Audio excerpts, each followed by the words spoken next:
we've got cooler conditions to talk about with your AccuWeather.com forecast. I'm Molly Cochran. We do have high pressure in control on Thursday. That cold front pushed off the coast that brought showers to the Carolinas.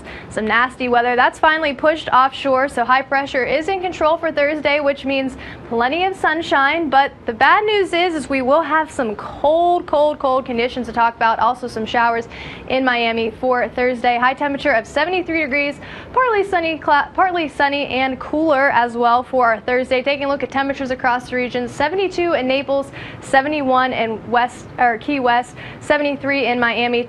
If you're traveling along I-75 to get to family on Thursday, looks like dry conditions from West Palm Beach down towards Miami. Could see a lingering shower in the afternoon. For the overnight, we will have a low temperature of 63 degrees, partly cloudy and breezy. You might need a light jacket if you're headed out. For Friday, a high temperature of 78 degrees. That chance for that passing shower through the day. Taking a look at your AccuWeather.com extended forecast for Saturday, we'll have mostly sunny skies, warming up as well, a high of 81. Overnight low of 67. So it's still going to feel mild out there on Saturday night. For Sunday, looks like dry conditions continue, a high of 80. But by Monday, headed back to work, it looks like we could see the chance for some showers, mixing in with sun, a high of 79. Clearing out for Tuesday, a high of 80 degrees for Tuesday.